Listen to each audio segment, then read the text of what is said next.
But today we're going to get pretty nerdy and I'm going to break down a round that I really don't like that teams keep running. And here are two examples of this round from the game Fnatic versus Fennel. Sometimes it just sits in your back pocket an entire half and oh, Durka. Oh my god!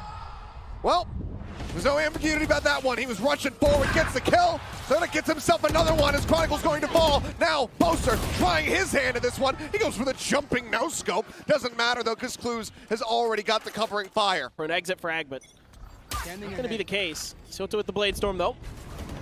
And still. He is rushing forward. Spots one, knives go across. Finch gets a headshot there onto Leo. Clues, however, trying to back him up, comes swinging around. Durka guns him down. Eventually will fall to the Hunter's Fury from Dariali. And so now let me talk about why I don't like this play. Well, first off, let's break down what the play is, and I'll just go by agent. So this is what Fnatic were doing. They were putting down just an alarm bot here in mid with their Killjoy setup, with a turret over here out towards B main, and then just double nanoswarms like this. And in general, this is what you're going to do, and then Althea just sat somewhere like in the back of mid just here, right? And just playing very safe with a very passive setup on B. Now for Omen, they're going to start in mid and they're going to send a smoke over towards tiles before then running up and flashing towards the top of mid. The Jet, as you saw, is just going to activate the dash straight away, dash down mid, and try and kill anyone over here. And whilst that's all going on, your KO from A main is going to throw a KO knife out towards A main and then probably throw a flash over the top as well. And then to finish, your Silver is just going to send some kind of dart out towards kind of a lobby here. Really can land in any of these positions. And then they're just going to ult towards A main. And so here is what the play might look like in full on Valorant here. But now let's talk about why I don't like it. And first, let's start off with when you should run it. And to me, you can only run this play at very specific times, and one of the reasons for that is one of the downsides of this play, of course, is that if they do just come towards B, you know, if they go for a fast B exec, you are just playing full retake. And it's not like you're going to be fast flooding necessarily, because obviously you've got so many players on the other side of the map to begin with, so it's probably going to be a full set retake, right? And in my opinion, that's not something you want to do unless you have, you know, some kind of big retake ult like Fnatic do right here with their Killjoy lockdown, right? Also, they have the added benefit in this round of running it because the other team has a KO ult, right? So there's kind of that chance that, hey, they might just KO ult and go and take B very fast early anyway, right? We might just get away with one and kind of make them waste their KO ult when they didn't need to anyway. But as we'll see, this wasn't, in my opinion, the perfect time for Fnatic to run this round. And that's because of how long this play can take. Because, of course, jet dashing down here on lane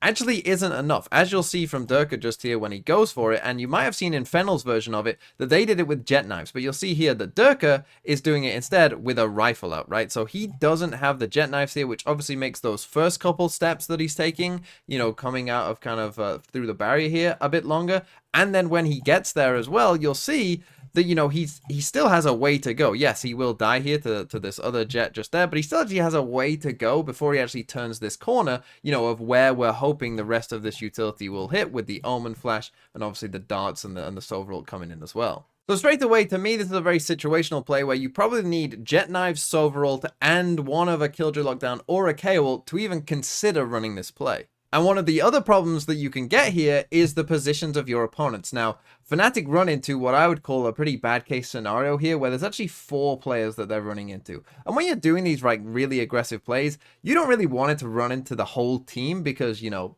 it's just less likely that the utility will catch everyone, which is, you know, pretty much what happens here to Fnatic, right? But the thing is, in this side of the map, you're more likely to catch more players, right? Because this Killjoy setup towards B is pretty much always going to be there. And so what that means is that on this kind of side of the map, you might call this the weak side, you know, of the map for the attackers a lot of time with the Killjoy there, where unless they're doing like a full B rush or some kind of fast play there, you know, there's probably only going to be 1 to 3 players over here. But in this kind of square, there's pretty much always going to be at least 2 players because the Killjoy is over towards B instead. But, you know, you're probably going to go up to a lot of the time 4 players as well if it's like this is where Killjoy is alone on B. So you're often going to be running into the stronger side of the map, which means that your opponents might feel more confident. And in this example here, you know, we get our jet just sitting on this box just here, but really, especially if you're playing against a team who you know can't afford an op, it wouldn't be unreasonable for people to just swing here anyway, right? They might just go for a double swing out of mid. That might be something that they do,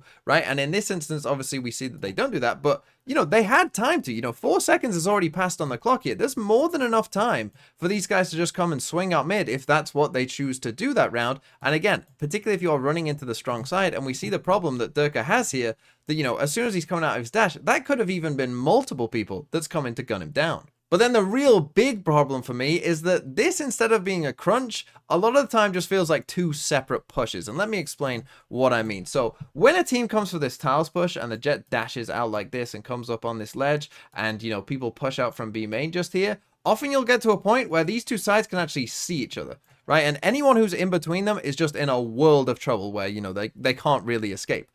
That's not really true for this, right? Because yes, you've got your Jet coming pushing down here, and you've got your KO pushing this way, but your Jet is never getting round all the way this corner, and this KO is never running all the way up here. They're never actually going to see each other at all, which means that if one side dies, the other side is just kind of screwed. And that's exactly what happens here for Fnatic, that when Durka dies, Chronicle just ends up in an awful spot, right? So Durka dies there, and then we keep going with this, and look where he is now. He's just in an awful spot here. And he is essentially just swinging with the Sova ult at this point, right? There is no second swing. And so that's the thing. This can be difficult to time with the Jet. There's a lot of risk for this Jet. And if this Jet dies, it all falls apart. Like, it's over.